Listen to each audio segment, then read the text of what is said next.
इसको धन वृक्ष बोलते हैं। क्या?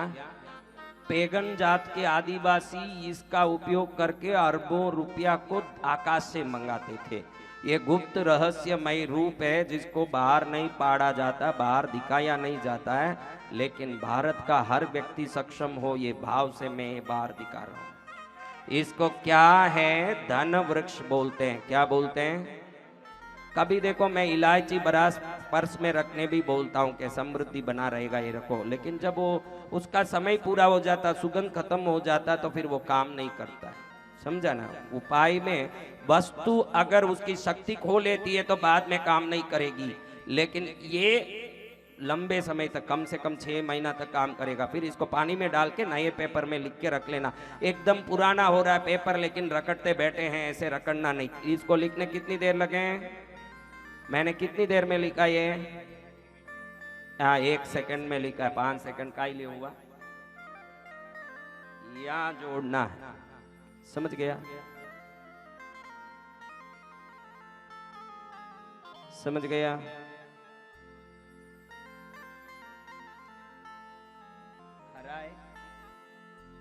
कहां से आया?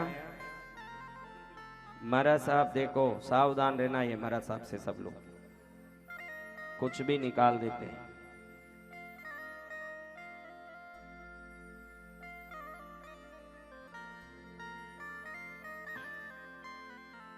पहले ही लिख दिया था, इसलिए अब डबल लिखने से थोड़ा गड़बड़ होगा।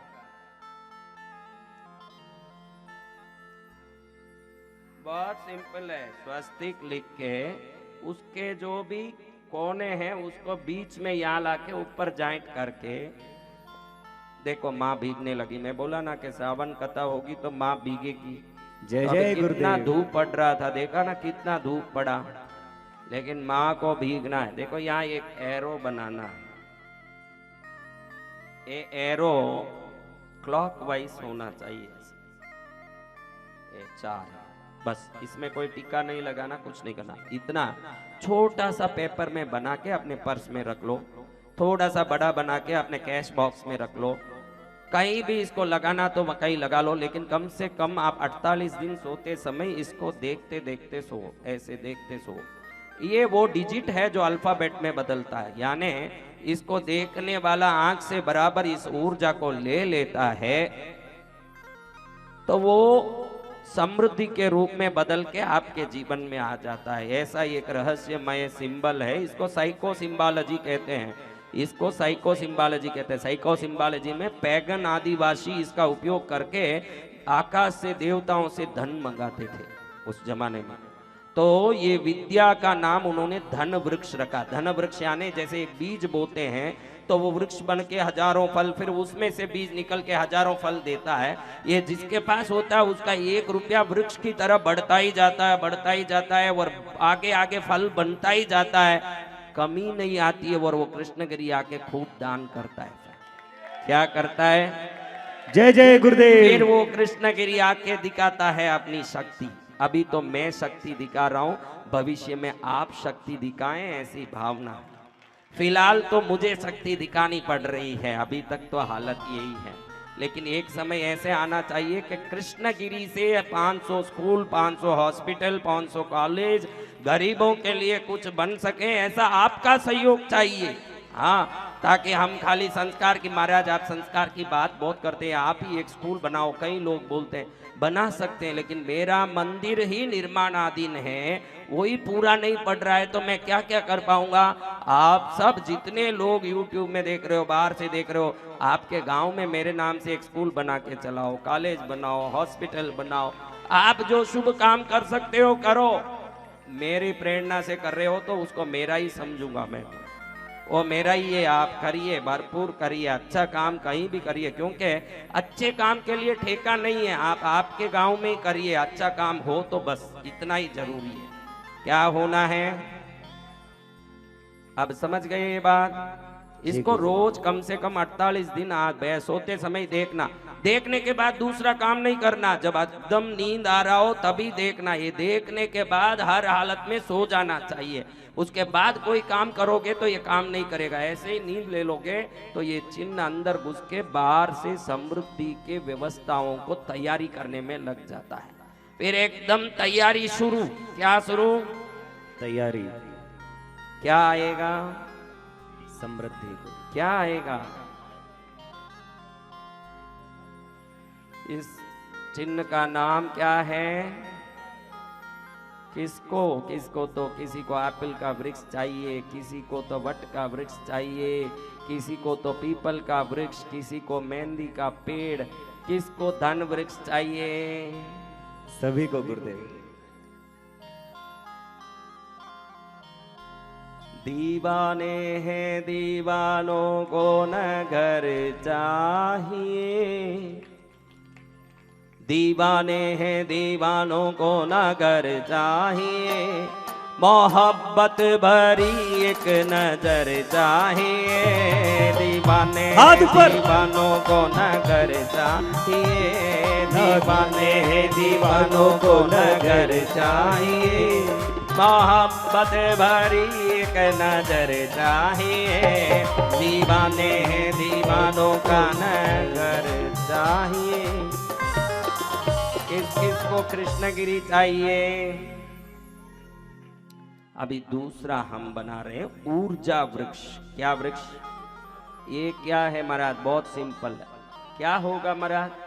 कितना भी काम करोगे थकोगे नहीं, और किसी कारण से शरीर में कोई रोग दुर्बलता दुख है तो वो अपने आप इसको देखने से निकल जाएगा। बहुत सिंपल काम है, देखना बस सोते समय, और शरीर में बहुत एनर्जी आएगी। ध्यान रखना बहनों, उस एनर्जी से कल आपका पति आके यहाँ कंप्लेंट करे कि मेरी पत्नी बहुत मारती है, तो मैं गारंटी नहीं लेता। आप अपने हिसाब से देख के ये कोई भी उपाय आप अपने बुद्धि से करना। इसके फायदे का दुरुपयोग का मैं गारंटी नहीं लेता, किसी भी बात का मेरी गारंटी नहीं है। हाँ, ये भी क्यों गाँव नहीं जाता है, इसकी कहानी सुनो तो आपको मालूम पड़े कि क्या दुख है उसके जीवन में। इसी ऊर्जा वृक्ष का उपयोग करके आज वो दुखी है। तो ये ऊर्जा वृक्ष आप में शक्ति देगा, इसको आप महसूस कर सकते हो। कैसे? ये आप सोचो, कागज में लिख दिया, क्या होगा? जब ये बना लोगे और दोनों हाथ इसके सामने ऐसे करोगे तो उसमें से ऊर्जा निकल के शरीर में घुस रही है, आप अच्छे से महसूस कर पाओगे, क्योंकि साधक बता रहे हैं, कोई तमाशा नहीं है। हजारों लोगों को आप बताओ, हर एक का कल्याण की चिंता करो। मेरा वीडियो फॉरवर्ड नहीं करो, चले मैं कभी किसी में फॉरवर्ड करो, आगे बढ़ाओ, ऐसे नहीं बोलता। हर एक का भला होना चाहिए। आप इतने स्वार्थी मत बनो कि अपना मतलब निकला न चले गए। आपके जितने कांटेक्ट है सब में धन वृक्ष, ऊर्जा वृक्ष, इन सबको भेजो ताकि उनको भी उस शक्ति का प्राप्ति हो। और कितना भी कोई प्राप्त कर लेगा, आपका कोई खुटने वाला ना, आपका घर का धन लेके वो कुछ बनने वाला नहीं है। और दूसरे की तैयारी करोगे अच्छे की तो क्रॉस वेंटिलेशन से आपके घर में हवा घुसना चालू हो जाएगा। आप ये ध्यान रखो कि हर एक को कृष्णगिरी का पता मिलना चाहिए, हर एक को माँ का समझ आना चाहिए, हर एक के जीवन में कृष्णगिरी जाने की इच्छा होनी चाहिए। ये भाव आप में आ गई तो माँ का आशीर्वाद आपके लिए बहुत दूर नहीं है, एकदम नजदीक होने वाला। आप ये सावधानी से काम करिए। ऊर्जा वृक्ष कैसे बने महाराज? देखो, कुछ नहीं, बहुत सरल है। ये क्या है बताओ? ये क्या है? ये क्या है? ये क्या है? ये चारों समान होना चाहिए अंदाज। अभी ऊपर जगह नहीं था, मैंने टाइटल लिख दिया, इसलिए मैंने थोड़ा वो छोटा मोटा कर दिया है। बाकी चारों गोल गोल होना। कैसे होना? फिर आप एग्जाम लिखते थे तो टीचर ये डालता था ना हर मार्क में, वो डालना। क्या है ये? आपके एग्जाम में आंसर लिखते ही टीचर पहले ही समझ देता कि अब ऐसे डालना कि ऐसे डालना, यही डालना बस। कितना सरल है, देखो क्या है इसे। जब भी आप थकान महसूस करते हो, इसके आगे दोनों हाथ पकड़ो, इसमें से हरदम ऊर्जा निकलता है, क्योंकि ये जो चिन्ह हैं ये कंपन उत्पन्न करते हैं। इसमें एक अलग अलग डिजाइन में क्या होता है महाराज, अलग अलग रूप बनता है, तो उसका कंपन का जो सिस्टम है वो बदल जाता है। ये ऊर्जा का कंपन देता है। जब हाथ ऐसे करोगे थोड़ी देर में बलवान बन जाओगे, एकदम शक्तिमान। जैसे मैंने मंत्र का वस्त्र दिया, हजारों लोग आज कह रहे हैं कि उसको ओढ़ा, बुखार चले गया, सिर दर्द चले गया, 1 मिनट में सब चले गया।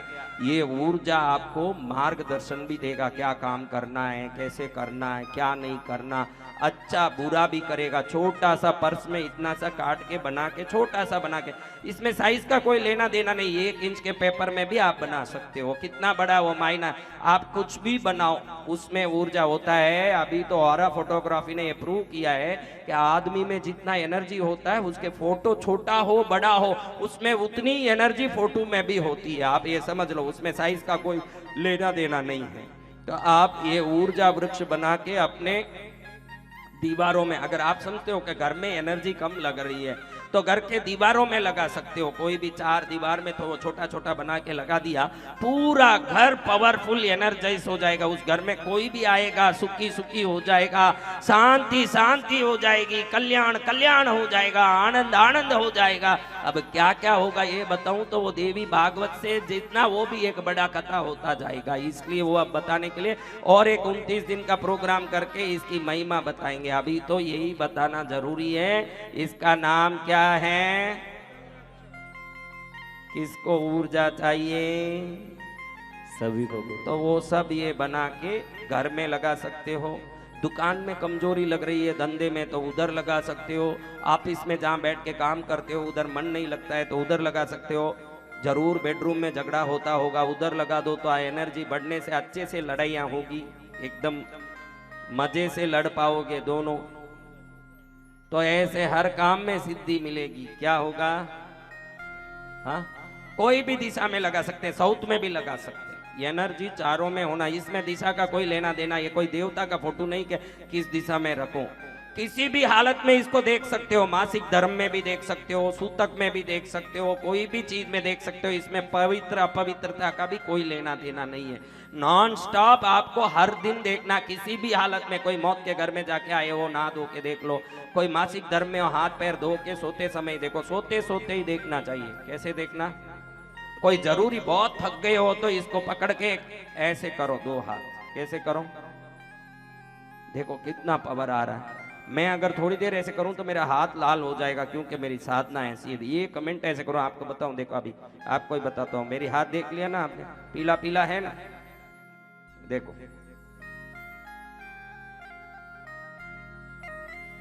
कितनी ऊर्जा मैं लेता हूं। आप देखो, अब देखो रंग बदला के नहीं, देखो इतनी ऊर्जा आ गई मेरे में। अब मैं जानता हूं, इसलिए मैं उसकी विधि विधान जानता हूं, तो मैं करके आपको बता रहा हूं। देखो कैसे लाल लाल हो रहा था। ऊर्जा आ रही है। क्या आ रही है? ऊर्जा आ रही। अपन ने 2 वृक्ष बनाया। ये ऊर्जा जरूरी है। अगर एनर्जी नहीं रहेगी तो धन को क्या करेंगे? नली डाल के हार्लिक्स घुसेड़ेगा डॉक्टर तो मजा आएगा? हार्लिक्स तो मुंह से पिएंगे तो मजा आएगा कि नली में घुसाएं तो मजा आएगा? तो हार्लिक्स कमाने पैसा चाहिए तो हार्लिक्स पीने ही एनर्जी भी चाहिए। क्या चाहिए? तीसरा क्या मरा था वो भी बता दो। वो भी बहुत सिंपल। 3 में तो जीवन कल्याणमय हो जाए। खर्चा भी कुछ नहीं, 1 पैसे का खर्चा नहीं। और मैं ये सब कोई लोभ लालच से नहीं बताता। व्यू बढ़ जाए, 6-6 महीने तो हमारा कोई वीडियो ही नहीं लगता यूट्यूब में, मेरे कोई उसका कोई लेना देना नहीं। 1 करोड़ व्यूअर बने ये इच्छा है, लेकिन लोभ नहीं है। आप ये ध्यान रख लो। 1 करोड़ व्यूअर बने, 1 करोड़, हाँ क्या बोलते हैं, सब्सक्राइबर। व्यूअर तो 12 करोड़ हो गए। तीसरा है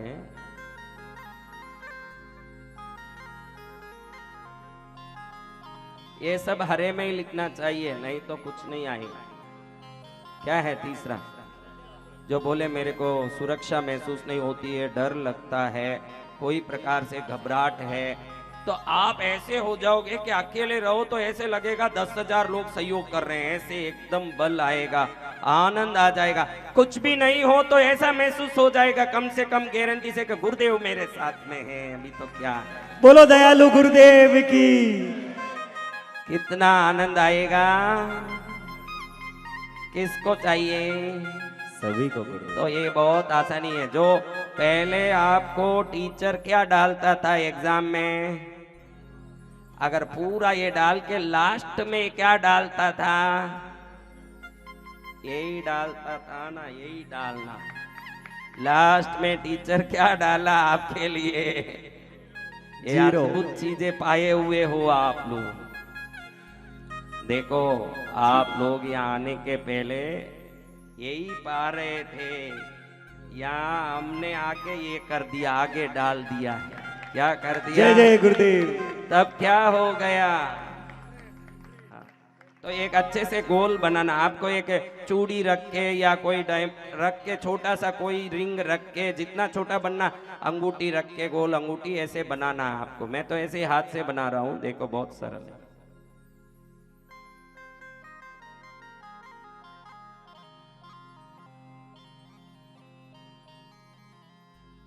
ओहो गलत हो गया। ऐसे गोल बनाना है।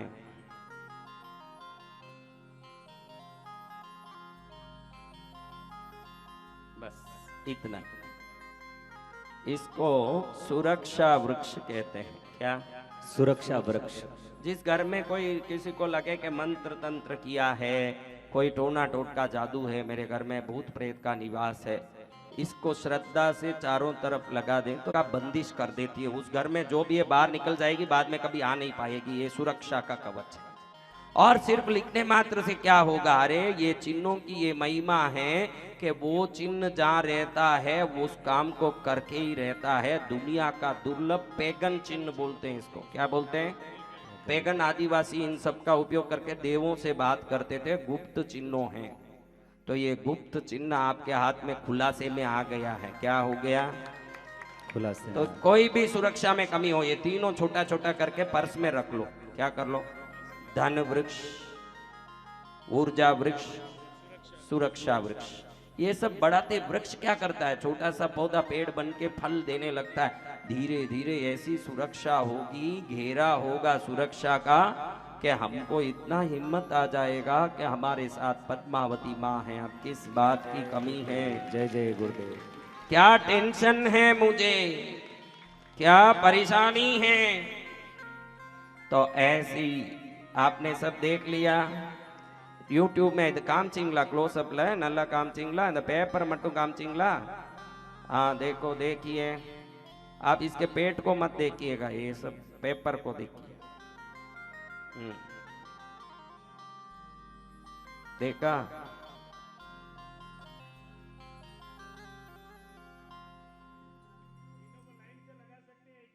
नहीं नहीं, घर में लगाना तो आपको कोई एक ही लगाना है। दीवार पर लगाना, धन चाहिए धन का लगाओ, ऊर्जा चाहिए ऊर्जा, सुरक्षा चाहिए सुरक्षा। पर्स में 3 रख सकते हो, तिजोरी में 3 रख सकते हो। दीवार पर 3 तीनों नहीं लगा सकते। दीवार में आज की तारीख में आपको सुरक्षा की जरूरत है। भाई मंत्र तंत्र टोटके से परेशान हो, सुरक्षा चाहिए।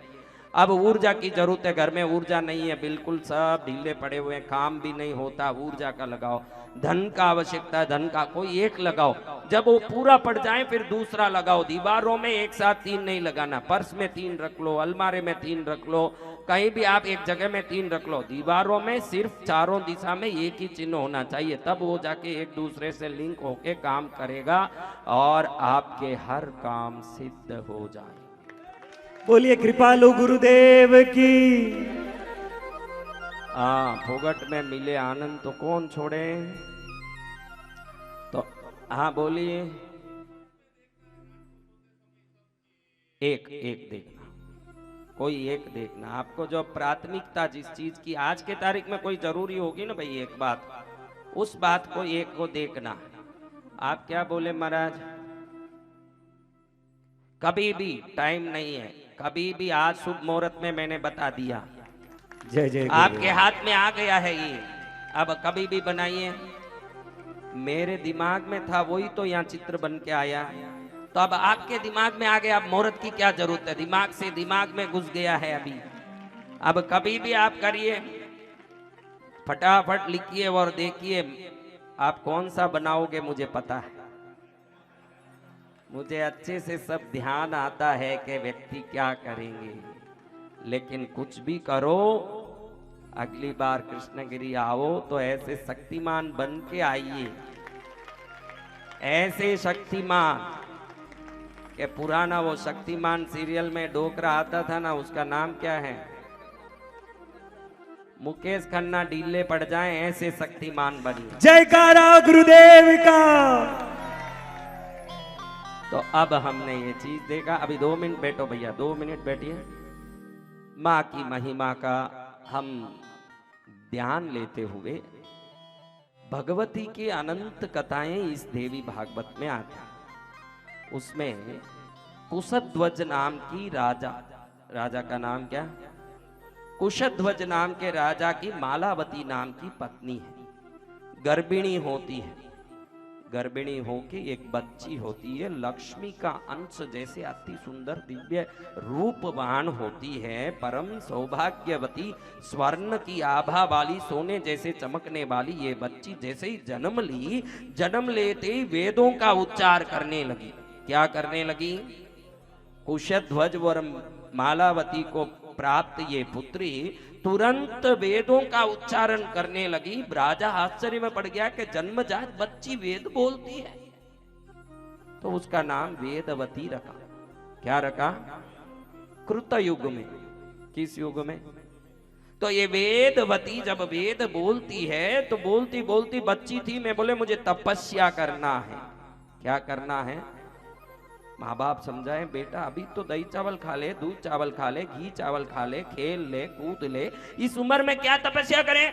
आप लोग किसी काम को करने के लिए उम्र की चिंता करते हो, कभी मेरा ये उम्र ही नहीं है काम करने। आप ध्यान रखना, काम करने के लिए कोई उम्र नहीं होता, उम्र काम करने के लिए होता है।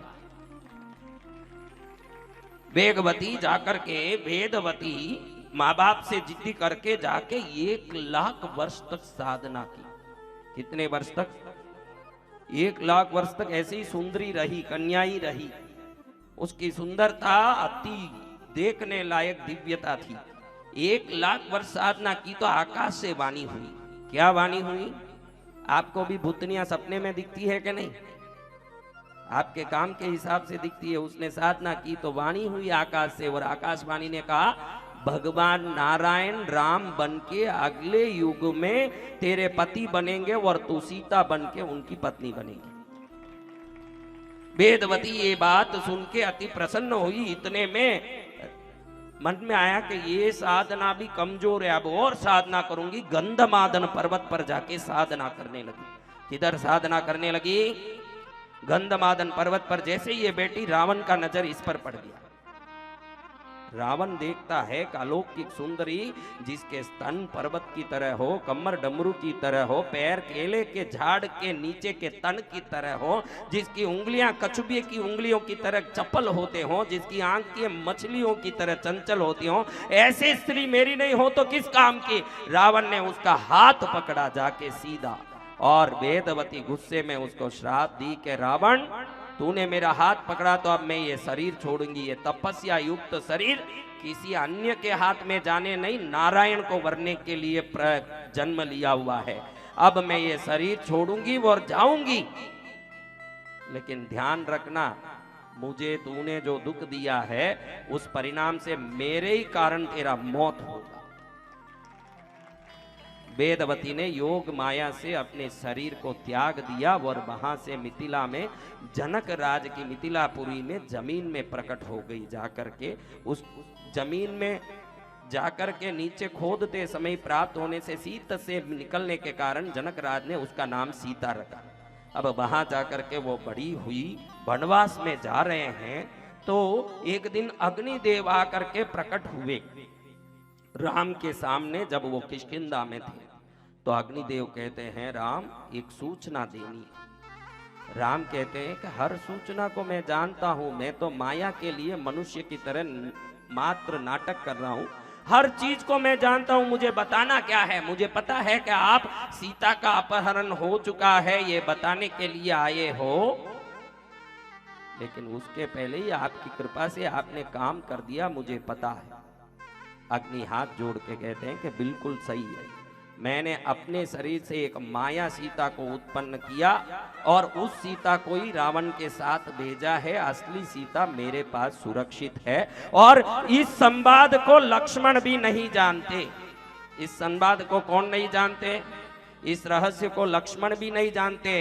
देवी भागवत की यही महिमा है। भागवत कहता है कि जो रहस्य को लक्ष्मण भी नहीं जानते हैं, उस रहस्य को हम कथा सुनने वाले जानते हैं।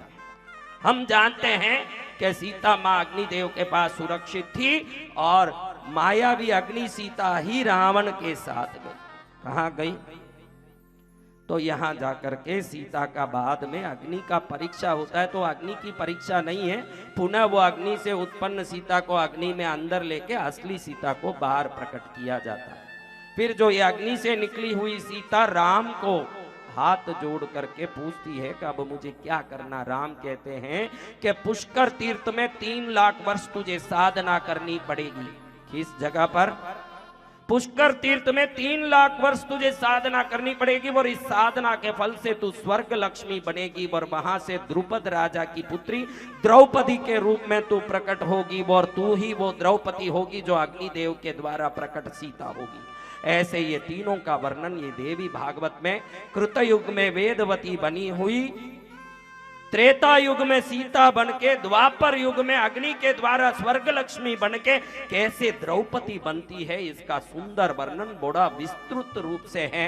हमने तो एक शब्द भी सुना, माता के तीनों रूपों का वर्णन। हमारे जीवन में शक्ति का आविर्भाव हो, उनकी वाणी का सुनने के कारण हमारे दुखों का भंजन हो, पापों का नाश हो, इसलिए हम ये कथा सुन रहे हैं। इसी कथा में गंगा अवतरण कथा भी देवी भागवत में आता है कि एक बार भगवान कृष्ण शंकर जी के संगीत को सुन करके बड़े प्रसन्न होते हैं और संगीत ऐसा रूप लेता जाता है कि कृष्ण द्रवित हो जाते हैं। क्या हो जाते हैं?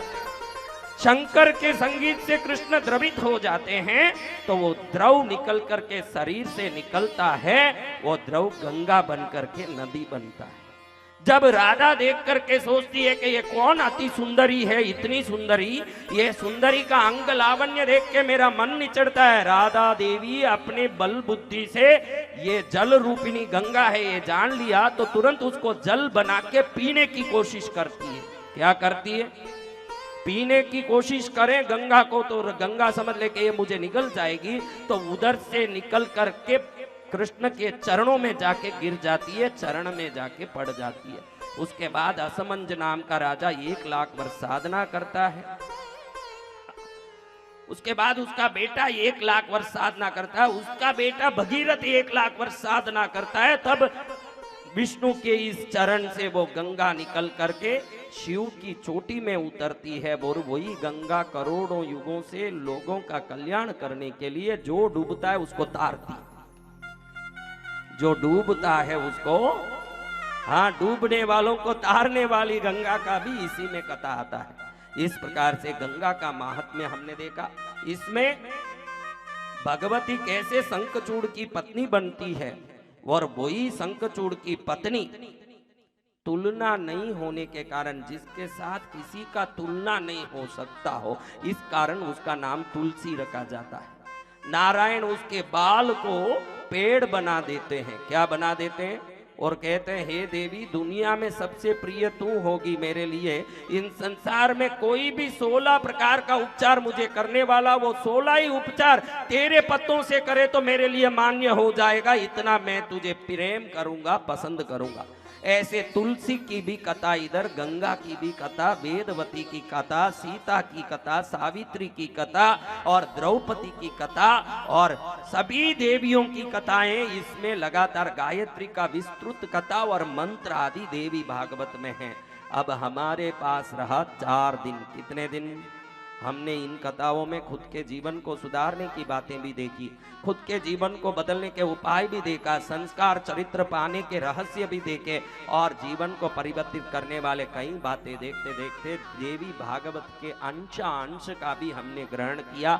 हम बड़े भाग्यशाली हैं जो हमको ऐसी माँ ने, पद्मावती ने कृपा करके हर देवी का रूप दिखाया, हर एक का गुण समझाया आखिर मूल से सब निकलता है, ऐसे महामाया से निकली हुई सभी शक्तियों के रूपों को नमन करते हुए